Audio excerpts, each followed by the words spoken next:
Hi Pisces, this is Jav. Ito ang inyong daily gabay tarot reading for May 4, 2025.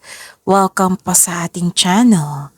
Kung ikaw ay naka-resonate, comment down. Kung hindi ka naka-resonate, ibigay niyo po sa iba kasi general reading po ito. This is for you, Pisces.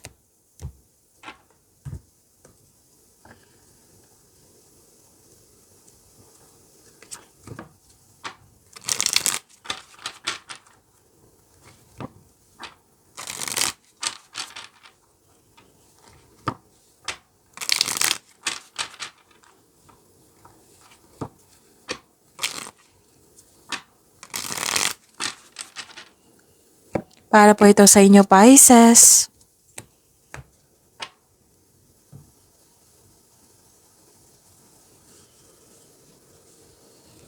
Maraming salamat po sa inyong patuloy na suporta at maraming salamat din po sa mga hindi nag-skip ng ads.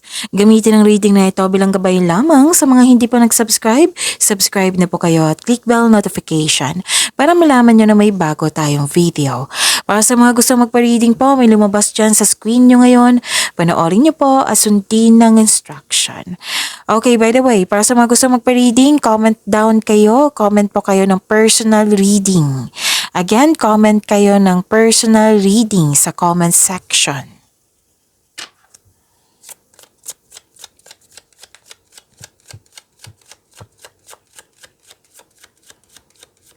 Spirit Guide, mga ganap pa para kay Pisces. I need 3 cards po.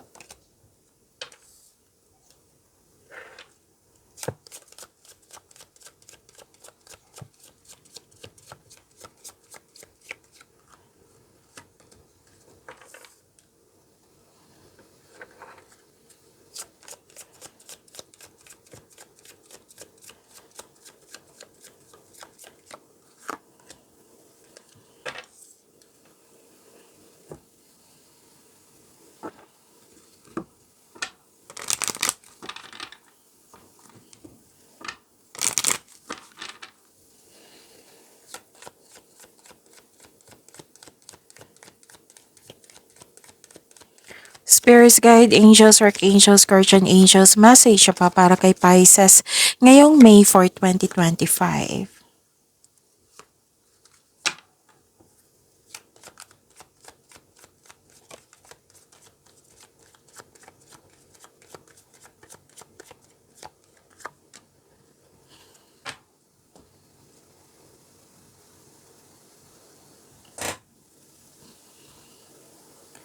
Okay, Pisces. May naalala kayo, pwedeng mangyayari pa ito ngayon or naalala to. Most likely naalala to yung nawala sa'yo. Like loss of connection sa isang tao, or loss of things, or loss of opportunity, nang siyang dahilan nalungkot kayo or worried kayo. Tapos may nakita ko ditong, wow, may parating na good news. May parating na pagbabago. Pero itong pagbabago na ito ay para sa inyong kaunlaran. This is change for the better. Rather than bibigyan mo na ng aksyon yung matagal mo ng plano or literal na lilipat kayo sa malayong lugar. At may in-announce kayo dito or may sinabi kayo sa grupo ng tao at nagulat sila. Pwede din nakatanggap kayo ng balita na may nanganak, may buntis, or may ikakasal. At nagkaroon ng time for reflection, mas lumawak yung ambisyon mo sa buhay. At at mataas ang inyong intuition, malalaman mo din yung taong manloloko or nanloko sa'yo.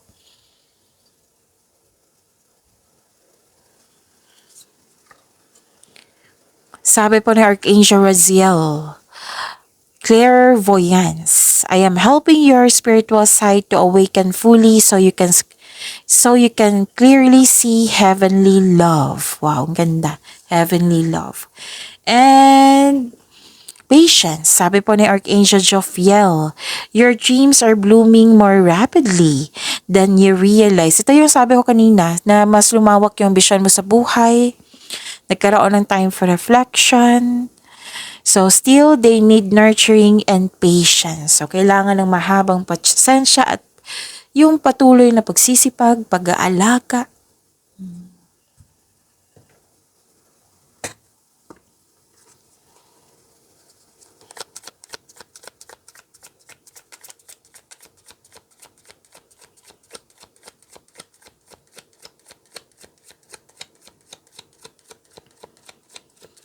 Spirits guide, ano po yung energy ni Pisces?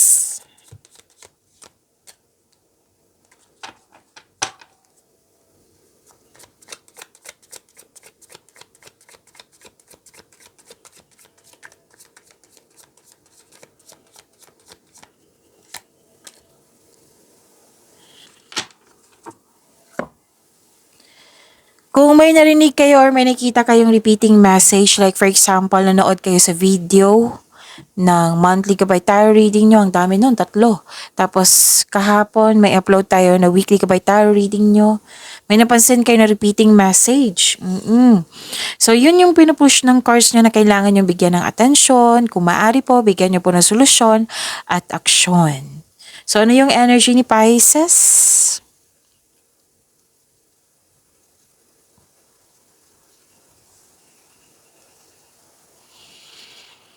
Okay, mag-ingat kayo sa taong masakit kung magsalita. Pwede din nang dahil sa kanya, nawalan kayo ng gana, or hindi mo na alam kung kailan susugod o atras sa isang hamon. At wag mo daw kayo magpabaya sa paggawa ng plano. Kasi may nakita ko dito ang pagsisisi or tinanggap yung agad yung mga gawain dyan or opportunity dyan na hindi pinag-isipan ng mabuti, walang plano. So, wag po daw kayo magpabaya.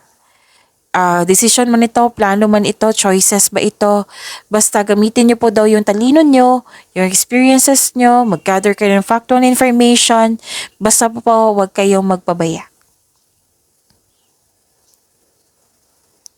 Okay? So, be confident. Be confident. May nakita ko dito ha, some of you lang ito. Na wala ng gana, right? Tapos may takot na matalo. Mas naig yung weakness. So, tulungan niyo po yung sarili niyo. Sabi po ng card dito. Mag-iingat din sa taong in denial, selos, inggit, insecure, paranoid, kulang sa pasensya. Kung pwede, umiwas na lang po. May aggressive dito na tao. Pwede din may pinupush ka na situation dyan na hindi pa dapat kasi hindi pa right time. So, kailangan ng mahabang pasensya niyan or pagtanggap sa reality. So, ang importante dito, tulungan niyo po yung sarili niyo. Patience, oh. At umiwas sa taong masakit kung magsalita, yung in denial, insecure, paranoid, kulang sa pasensya. It might be naging aggressive din kayo. Kasi may nakita rin ako ditong overwork.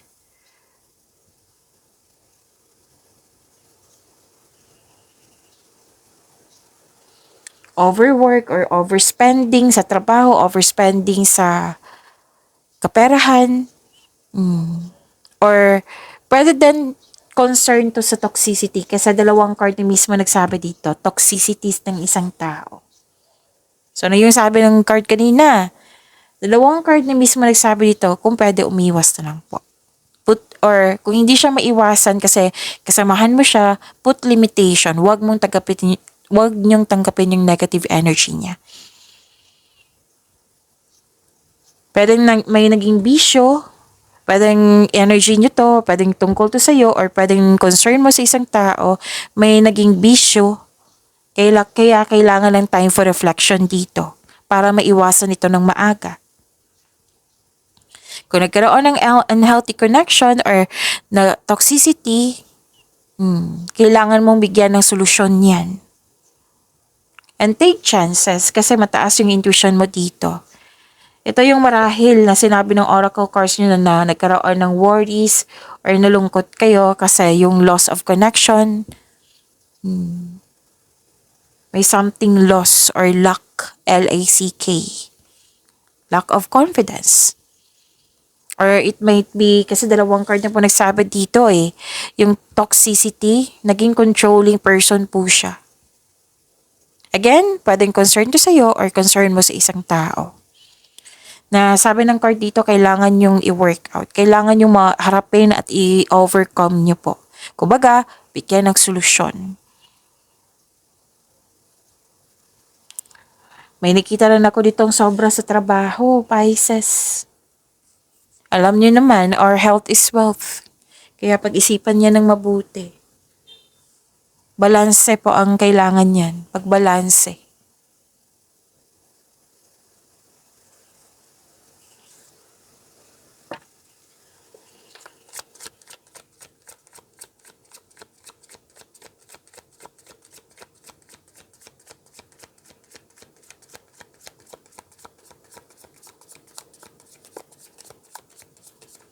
This is your career and money, Pisces.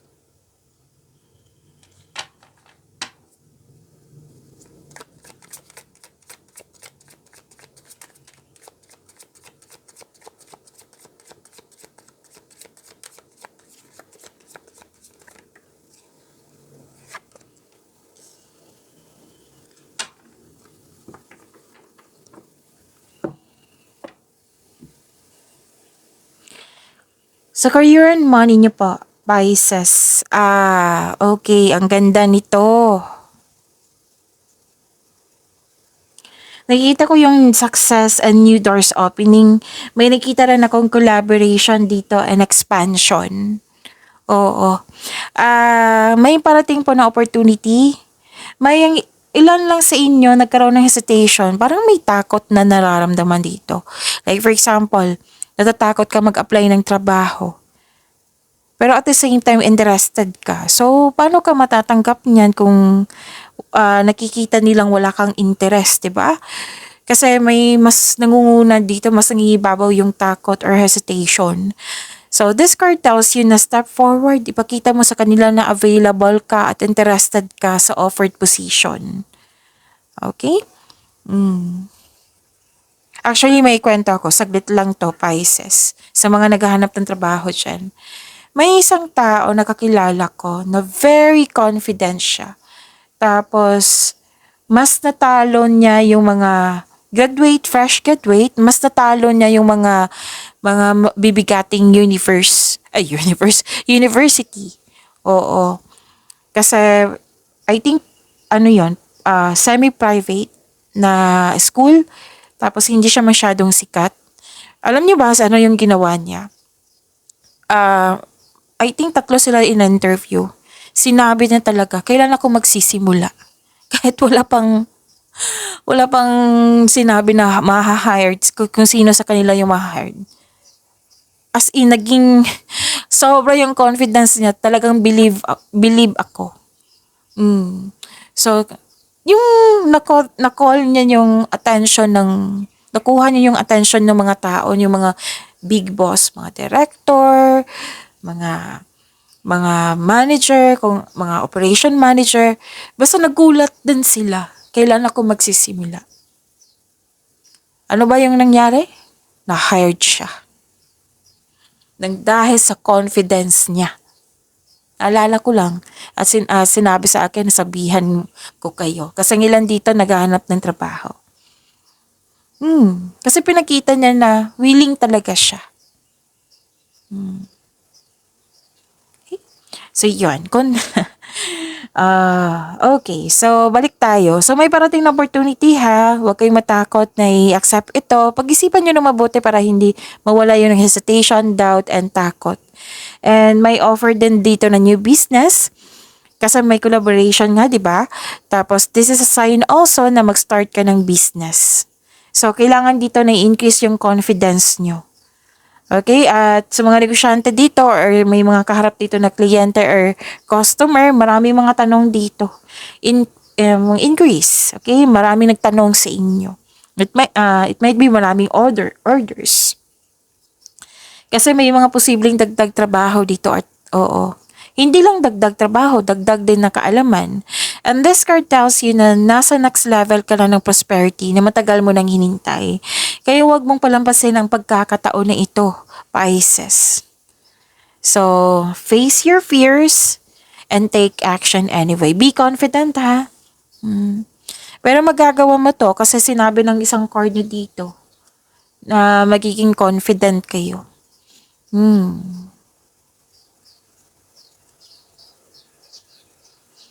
Okay, so busy? Kasi nga, sabi ko kanina sa inyo, maraming nagtanong.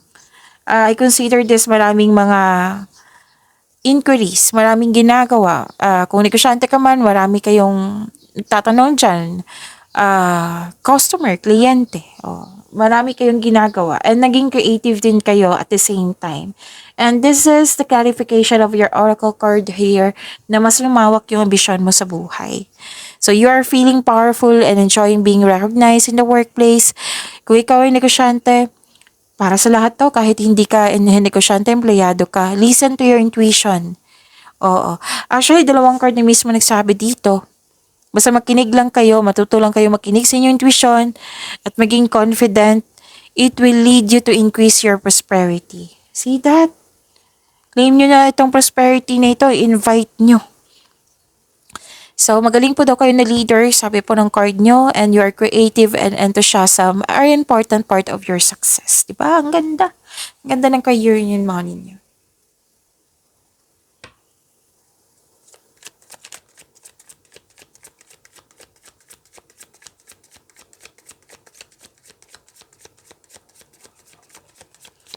Spirits guide, love, life, self-love, partnership, and romance Pisces.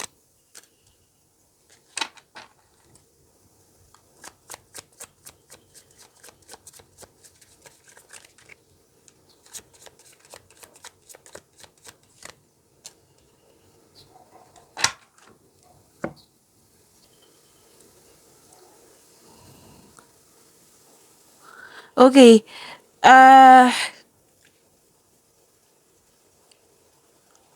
May nakita ko dito hindi marunong magbigay halaga. Lumabas din to sa inyong energy cards, right?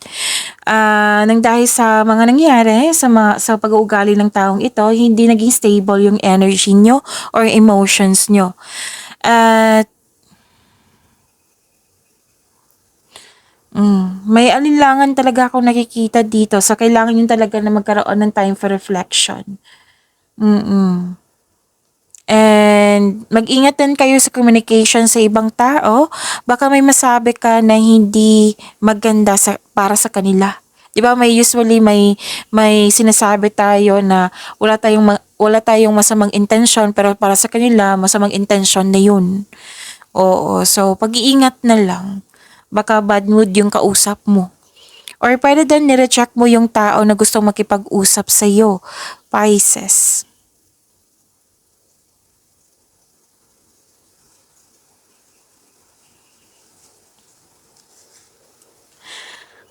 At okay, so this is confusion talaga. Hindi kayo maka-decide. Oo, may nakita ko dito hindi ka makagawa ng desisyon or nahirapan ka sa paggawa ng desisyon. So, kailangan talaga ng time for reflection dito.